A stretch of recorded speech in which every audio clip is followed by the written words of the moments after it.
Hello दोस्तों, तो एक बार फिर से आपका स्वागत है 6 मंथ चैलेंज में। हम अब क्लास 10th 12th और करंट अफेयर की तैयारी करते हैं। ठीक है जी, 10th की भी अच्छे से क्लासेस चल रही है, करंट अफेयर भी अच्छे से चल रहा है। अब बात करते हैं हमारी क्लास 12th की। ठीक है, क्लास 12th जो कि बहुत इंपॉर्टेंट रहती है, आपको बताइए। ठीक है, तो वहाँ पर पिछली हमने क्लास में क्या किया था, फिजिक्स जो भौतिक विज्ञान है उसका हमने सिलेबस अच्छे से जाना था। ठीक है, सिलेबस मैंने आपको टेलीग्राम चैनल पे क्या पीडीएफ दे दी है, आपको सिलेबस आपको अच्छे से पता होगा ही। ठीक है, अब हम स्टार्ट करते हैं विदाउट टाइम वेस्टिंग।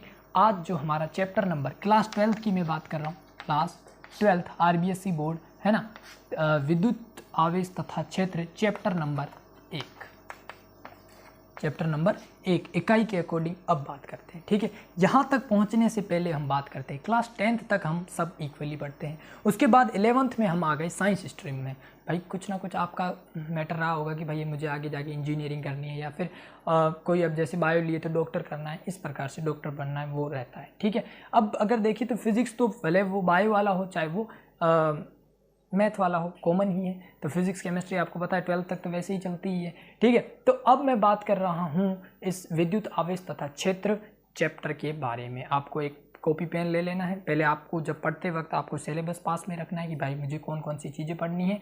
ठीक है, ऊपर हेडिंग लगाइए विद्युत आवेश तथा क्षेत्र, चैप्टर नंबर 1 है, ये है चैप्टर। ठीक है, अब उसको मैंने क्या कर दिया, पार्ट 1 और पार्ट 2 इन दोनों में मैंने बांट दिया। क्यों? क्योंकि जब हम ऐसे टॉपिक करेंगे तो इतनी बड़ी लिस्ट हो जाएंगी, लेकिन हम जैसे बांटेंगे, माइंड को मैसेज देंगे कि भाई पार्ट 1 इस प्रकार से, पार्ट 2 ये है। ठीक है, पार्ट 1 आज जो है हम आवेश का संकल्पना और आवेश का क्वांटमीकरण, ये 3 टॉपिक अच्छे से पढ़ेंगे। आज की जो क्लास रहेगी वो इंट्रोडक्शन रहेगी आपकी, है ना, भूमिका क्लास हम कह सकते हैं, परिचय है बस इस चैप्टर का। ओके, चलो थोड़ा हम जानते हैं क्या है ये चैप्टर। इलेक्ट्रो फिजिक्स की एक ब्रांच है, भौतिक विज्ञान जो है आपको पता है फ्यूजिस वर्ड से है। ओवरऑल साइंस क्या करना चाहती है, स्टडी ऑफ नेचर ही तो है, जो हमारे चारों ओर का पर्यावरण यही तो है, उसका ही तो स्टडी करनी है, नेचर की ही तो स्टडी करनी है। तो ये जो अब मैं बात करता हूँ इलेक्ट्रोमैग्नेटिज्म। ठीक है, इलेक्ट्रोमैग्नेटिज्म, अब ये क्या है, फिजिक्स की एक क्या है, ब्रांच है। ठीक है जी, अब इसमें 2 तरीके से है, एक है इलेक्ट्रोस्टैटिक्स और एक है इलेक्ट्रोडायनेमिक।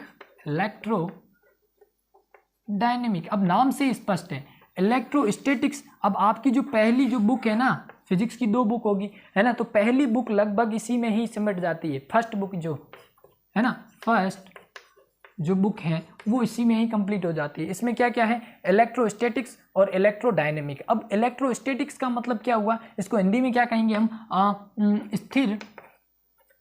स्थिर वैद्युतिकी, जिसकी हम चैप्टर पढ़ रहे हैं। ठीक है, जो चैप्टर फर्स्ट है ये स्थिर वैद्युतिकी का है। चैप्टर 2 तो मैं कह सकता हूँ चैप्टर 1 और 2 ये दोनों ही इलेक्ट्रोस्टैटिक्स के चैप्टर हैं। ओके, और इलेक्ट्रोडायनेमिक के जो चैप्टर है वो आगे वाले हैं, विद्युत धारा VAC हो गया। ठीक है, अब मतलब आगे वाले जो चैप्टर है वो जो है किसके है, इलेक्ट्रोडायनेमिक। अब डायनेमिक मतलब आपको पता है, डायनेमिक मतलब गतिशील। जब आपका जो कह सकता हूँ इलेक्ट्रॉन है, इलेक्ट्रॉन या कह सकते हैं चार्ज, आवेश जो है, चार्ज एट रेस्ट, जब रेस्ट अवस्था में होता है स्थिर वैद्युतिकी कहलाता है, इलेक्ट्रोस्टैटिक्स कहलाता है। और जब वो गतिशील होता है तो हम कह सकते हैं, आवेश जब गतिशील होता है तो वो इलेक्ट्रोडायनेमिक कहलाता है। ओके, और उसमें हम आगे वाले चैप्टर, अभी के जो फर्स्ट चैप्टर और सेकंड चैप्टर है वो इलेक्ट्रोस्टैटिक्स के हैं। ऊपर से नजरिया पूरा समझ में आ गया है ना, बढ़िया तरीके से लिख भी दीजिएगा स्टार्ट में कि इलेक्ट्रोमैग्नेटिज्म, इसको इलेक्ट्रो बोले तो विद्युत चुंबकत्व कह सकते हैं। इसमें 2 तरीके से, ये एक ब्रांच है फिजिक्स की।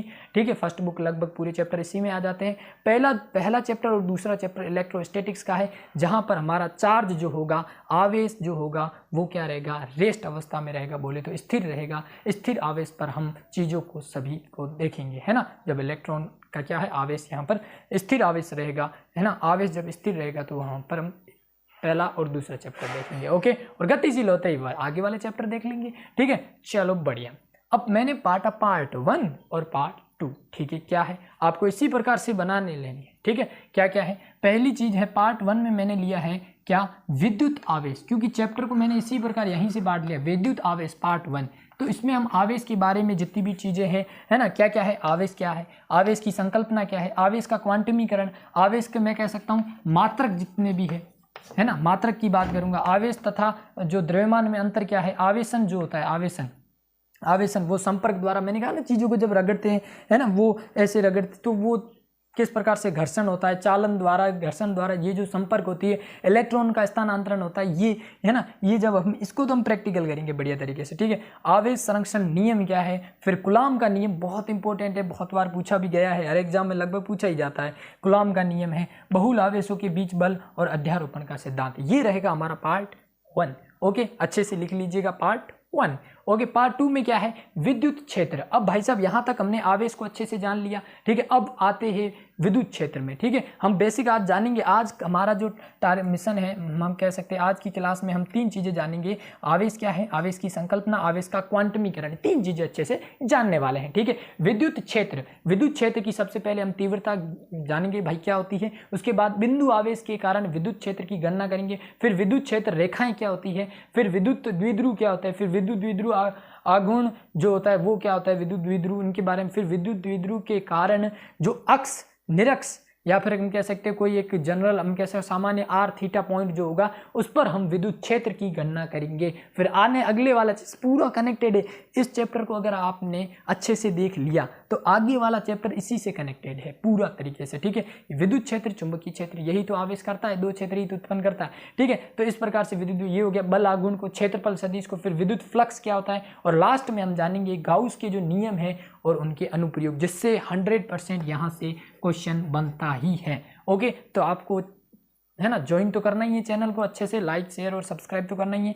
यहाँ पर जो है ना अपने आसपास जो 10th के बंदे हैं या 12th के हैं उनको इस चैनल से जोड़िए। अब 10th वाले अपनी स्टडी करते रहेंगे और 12th वाले और कोई जनरल नागरिक है वो भी जुड़ सकते हैं, क्योंकि करंट अफेयर भी तो जरूरी है, ठीक है। तो ये इंपॉर्टेंट है। तो इस प्रकार से ये जितने आपको बोर्ड पर दिख रहे हैं इन टॉपिकों को हमें करेंगे, ठीक है। टाइम लगेगा, कोई दिक्कत नहीं, हमें 6 महीने हैं, 6 महीने के अंदर मैं आपको 100% सिलेबस कंप्लीट कराऊंगा। ओके, और हो सके तो मैं 1 शॉट भी आपके लिए बिल्कुल लाऊंगा, जैसी जरूरत पड़ेगी आप बताते जाना कि भाई ये चेंजेस लाने, हम मिलकर ही तो करना है काम, ठीक है। चलो बढ़िया, विदाउट टाइम वेस्टिंग अब स्टार्ट करते हैं कि आवेश क्या है, बेसिक जानकारी लेते हैं। आज इंट्रोडक्शन है आपका, तो लेते हैं बढ़िया तरीके से, ठीक है। तो भाई साहब डस्टर कहाँ गया, ठीक है, अच्छे से लिख लो ये जो टॉपिक है इनको, ठीक है। चलो बढ़िया,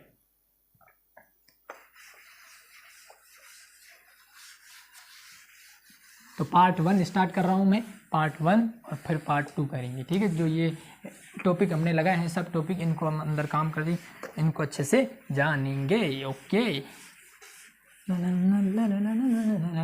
ओ हो नहीं सकता ना जी, बिल्कुल होगा, ठीक है। चलो बढ़िया, 6 मंथ का चैलेंज चल रहा है। अब चैप्टर नंबर 1 विद्युत आवेश तथा क्षेत्र, ठीक है जी। आवेश के बारे में अच्छे से आज हम बेसिक जानते हैं, ठीक है। अब ऊपर लगाइए आवेश, हेडिंग लगाइए आवेश। आवेश बोले तो इसको हम कहते हैं चार्ज, इंग्लिश में क्या कहते हैं, चार्ज। आवेश होता क्या है, आवेश जो है ये वह हर वस्तु में एक मूलभूत गुणधर्म होता है।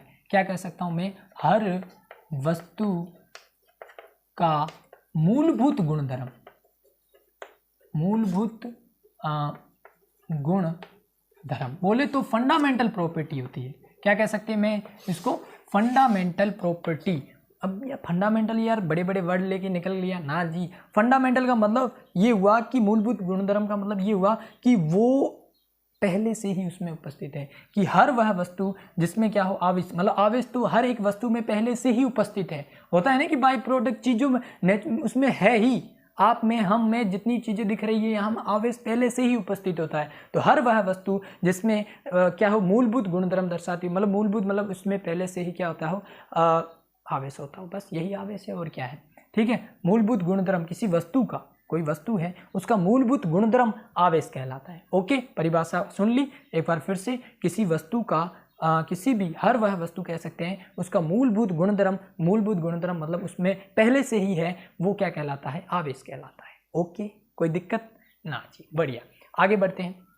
आवेश जो है ये 2 क्षेत्र उत्पन्न करता है, कितने, 2 क्षेत्र उत्पन्न करता है। कौन कौन से, जरा देखते हैं। ये एक करता है विद्युत क्षेत्र और दूसरा करता है चुंबकीय क्षेत्र, विद्युत और चुंबकीय क्षेत्र, ठीक है जी, विद्युत और चुंबकीय क्षेत्र, ये बढ़िया चीज़ हो गई।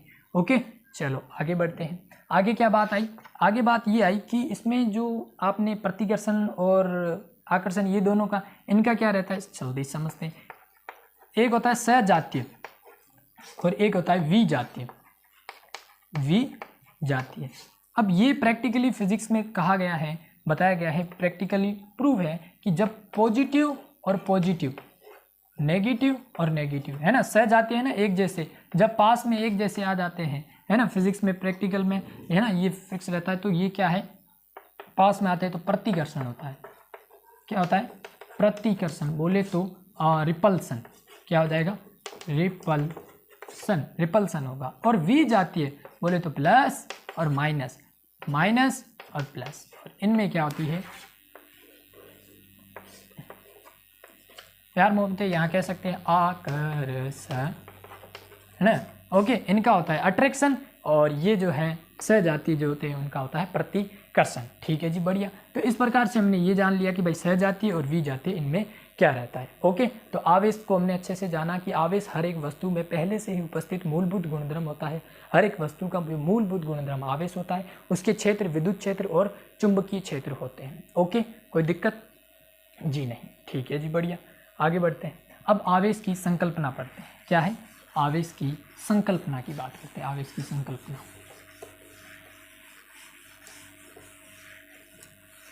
क्या है? आवेश की संकल्पना की बात करते हैं। जल्दी से, ये सब हेडिंगे हैं, आप लगाइएगा। संकल्पना, आवेश की, कॉन्सेप्ट ऑफ चार्ज, इंग्लिश में क्या कहेंगे? Concept of charge. आवेश का क्या रहती है संकल्पना, क्या कॉन्सेप्ट रहता है, समझते हैं अच्छे से। संकल्पना का मतलब होता है क्या? कॉन्सेप्ट। ठीक है, इसमें क्या होता है कि आवेश, अब आपको पता है एक परमाणु जो होता है उसमें होती है इलेक्ट्रॉन जो कि बाहर चक्कर लगाते हैं, अंदर होते हैं प्रोटॉन और न्यूट्रॉन। ठीक है, अब इलेक्ट्रॉन और प्रोटॉन इन दोनों के बीच में ही सिस्टम रहता है आवेश का। अब आवेश यहाँ पर आप इलेक्ट्रॉन पर ही आधारित रहता है आवेश, इलेक्ट्रॉन के आधार पर ही इसकी जो आवेश की संकल्पना दी जाती है। इसको हम प्रूफ करते हैं। क्या है? एक आप लाइन लिखिएगा, इलेक्ट्रॉन के आधार पर ही हम आवेश की संकल्पना या कॉन्सेप्ट, संकल्पना को, या ये थोड़ा वर्ड है, कॉन्सेप्ट दे सकते हैं। भाई प्रूफ करके बताइए जरा, जल्दी से करते हैं। ठीक है, आप ले लीजिए सोडियम। आपको पता है सोडियम कितने नंबर पर आता है? 11 नंबर पर होता है। और कितने नंबर पर आता है? ठीक है, 11 नंबर पर। और ले लीजिए क्लोरीन। सबसे पहले देखते हैं सोडियम की बात करते हैं। सोडियम जो होता है Na, ये होता है +1, हम करते हैं ना +1, और ये इसका -1। अब ये क्यों करते हैं आज यहाँ पर पता चल जाएगा। ठीक है, सोडियम में इलेक्ट्रॉन की संख्या कितनी होती है और प्रोटॉन की संख्या, भाई साहब दोनों की संख्या होती है 11-11। ठीक है, क्लोरीन की अगर बात करूं, इसकी क्लोरीन की जो होती है वो मैं कह सकता हूं इसमें इलेक्ट्रॉन और प्रोटॉन की संख्या जो होती है 17। अब हमें दिख रहा है कि भाई साहब यहाँ पर अगर मैं इलेक्ट्रॉनिक विन्यास लिखूं 2, 8 और 1, है ना, 2, 8, 1 हो जाएगा। यहाँ पर 2, 8 और 7। ठीक है जी, अब इसमें मैं क्या करूं? इसमें मुझे पता है कि एक इलेक्ट्रॉन जो है वो निकालना पड़ेगा। क्या करना पड़ेगा? निकालना पड़ेगा। तो मैंने कहा कि Na प्लस एक इलेक्ट्रॉन मैंने निकाल दिया। अब एक इलेक्ट्रॉन निकालते ही मेरा जो यहाँ पर रूल बन गया, तो एक इलेक्ट्रॉन निकाल गया तो ये 10 और 11 का सिस्टम हो गया या नहीं? 10 और 11 का। अब एक इलेक्ट्रॉन क्या हो गया है? कम हो गया। यहाँ पर प्रोटॉन की संख्या क्या है? बढ़ गई है ना। प्रोटॉन की संख्या यहाँ से 10 से हो गई 11, तो +1 हो गई है ना। तो जब आपको एक चीज़ ध्यान में रखनी है कि इलेक्ट्रॉन का जब आप दान करते हो, इलेक्ट्रॉन का जब दान करते हो तब तो आता है आपके ऊपर पॉजिटिव, और इलेक्ट्रॉन जब ग्रहण करते हो, इलेक्ट्रॉन क्या करते हो? ग्रहण, तब क्या आ जाता है? नेगेटिव। ये आपको अच्छे से डब्बे में पैक कर लेनी है बात को। ठीक है, बढ़िया। तो इलेक्ट्रॉन अब क्या है? दान कर रहे हैं। इलेक्ट्रॉन क्या यहाँ पर हम निकाल रहे हैं, मतलब दान ही कर रहे हैं, ग्रहण थोड़ी कर रहे हैं, निकाल रहे हैं। इसका मतलब यहाँ पर क्या आ जाएगा? प्लस। अब यहाँ पर 10 से 11 हो रहा है, 10 और 11 का डिफरेंस कितना? 1 ही तो है, 1 बढ़ रहा है, तो इसका मतलब हम प्लस का 1 इसीलिए यहाँ पर लिखते हैं। समझ में आई कि नहीं बात? ये इस प्रकार से सोडियम। अब यहाँ पर देखते हैं, यहाँ पर हमें पता है कि एक चाहिए, एक इलेक्ट्रॉन चाहिए, तो एक इलेक्ट्रॉन चाहिए मतलब यहाँ पर क्या हो जाएगा? क्लोरीन प्लस एक इलेक्ट्रॉन, ठीक है, Cl में यहाँ पर इलेक्ट्रॉन रहेगा। तो एक इलेक्ट्रॉन जब हम इसमें ऐड करते हैं तो ऐड करते ही हमारा क्या हो जाएगा, कुल मिलाकर 2 8 8 बोले तो 18 17 का आंकड़ा होगा। तो हमें साफ दिख रहा है एक कम हो गया है, तो इसके ऊपर Cl माइनस आ जाएगा। दोनों का रीजन समझ में आया या नहीं, ठीक है या नहीं। तो यही आवेश की जो है क्या है, संकल्पना कह सकते हैं, कॉन्सेप्ट है। क्या है, कॉन्सेप्ट है। यही आवेश का जो है चार्ज का कॉन्सेप्ट रहता है। ये आपको ध्यान में रखना, इलेक्ट्रॉन का जब आप दान कर रहे हो तो पॉजिटिव आएगा, ग्रहण कर रहे हो तो नेगेटिव आएगा। ओके, कोई दिक्कत? जी नहीं, जी नहीं होगा, है ना। चलो बढ़िया। तो इस प्रकार से आवेश का हमने बात कर ली, ठीक है। अब यहाँ से हमें ये फिक्स बात पता चल गई कि इलेक्ट्रॉन के आधार पर ही हम क्या कर सकते हैं, आवेश की कॉन्सेप्ट को समझ सकते हैं। अब भाई प्रोटॉन कहा, मेरे आधार पर क्यों नहीं, आपका सवाल तो आ रहा होगा माइंड में। तो प्रोटॉन को हम क्यों नहीं, इसके मतलब प्रोटॉन के आधार पर क्यों हम आवेश की संकल्पना नहीं दे सकते, तो समझते हैं उसको, उसका कारण लिखते हैं, ठीक है, कि भाई प्रोटॉन के आधार पर क्यों नहीं। न्यूट्रॉन तो चलो छोड़ो, प्रोटॉन के आधार पर क्यों नहीं। तो भाई साहब प्रोटॉन को समझते हैं। प्रोटॉन भाई साहब सबसे पहले तो अंदर होता है नाभिक के अंदर। तो एक तो होता है प्रबल नाभिकीय बल, एक फर्स्ट तो रीजन यही है, प्रबल नाभिकीय बल, ठीक है, एक इसमें ये होता है।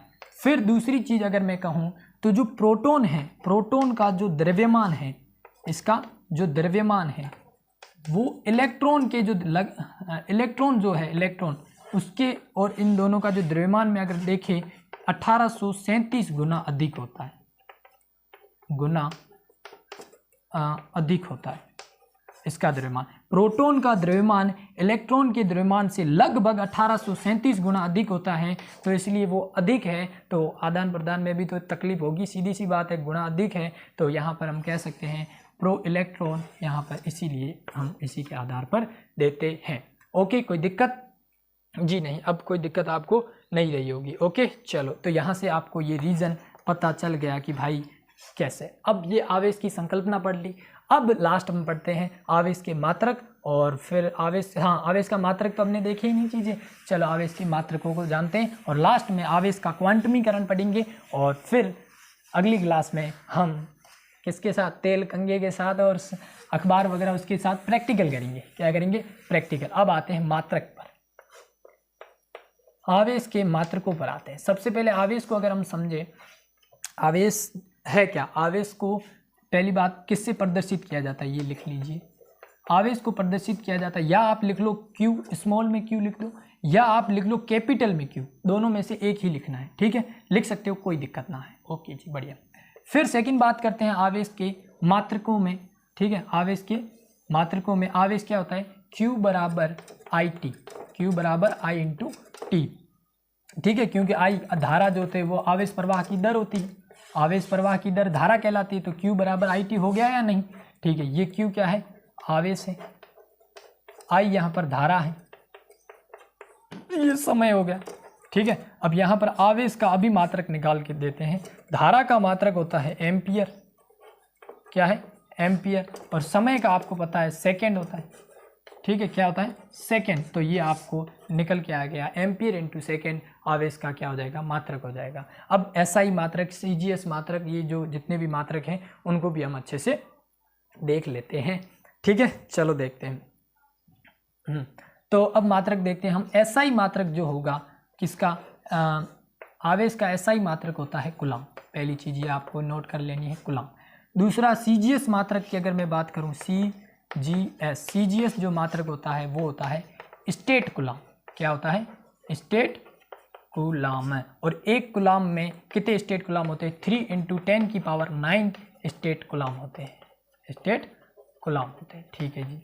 अब अगर मैं EMU में यूनिट देखूं, EMU इलेक्ट्रोमैग्नेटिज्म यूनिट, विद्युत चुंबकीय मात्रक अगर देखूं तो एक कूलम का होता है 1/10 EMU, ठीक है। और आवेश का एक क्वेश्चन आपको बहुत बार पूछा जाएगा, आवेश का सबसे बड़ा मात्रक, सबसे बड़ा मात्रक, आवेश का सबसे बड़ा जो मात्रक होता है वो होता है फेरेड, जिसको F से दर्शाया जाता है। और एक कूलम में कितने फेरेड होते हैं, 96,500 फेरेड होता है। ओके, तो ये जो चीज़ें हैं ये आपको अच्छे से ध्यान में रखनी है। तो ये आपके मात्रक एकदम अच्छे से हो गए। ओके, चलो एक फेरेड जो होता है कितने गुलाम के होता है, थोड़ा गलती होगी सॉरी, ठीक है, ये होते हैं 96,500 गुलाम में, है ना, कितने हो गए 96,500 में।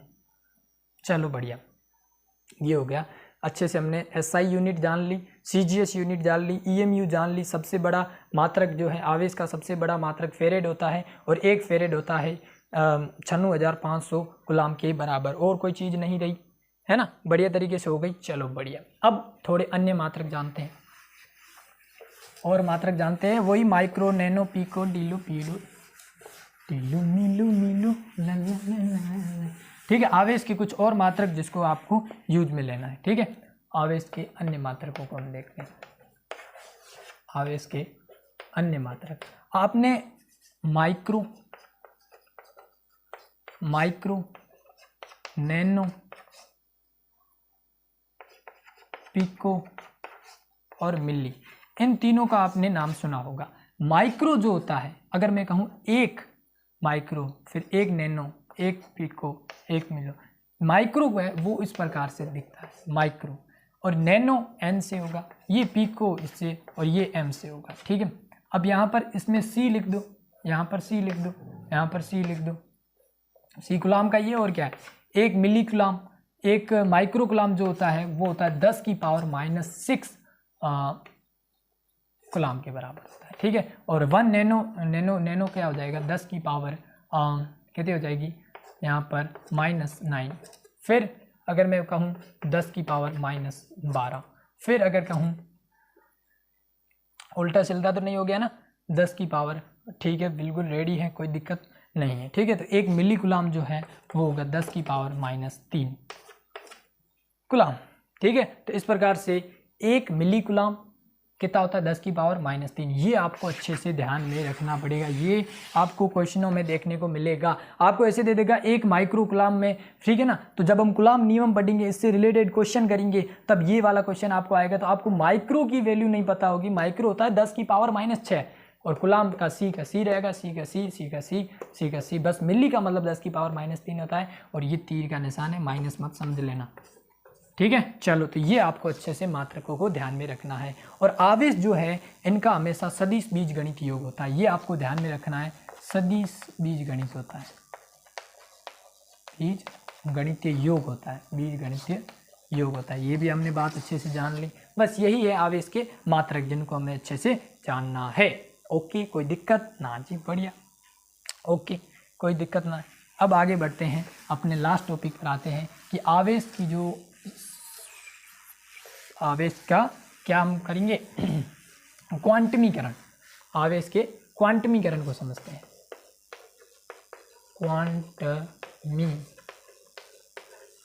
क्वांटमीकरण की अगर मैं बात करूं, क्वांटाइजेशन, ठीक है, इसकी बात करूं तो भाई ये आवेश का क्वांटाइजेशन क्या होता है, ये होती है एक फिक्स्ड वैल्यू।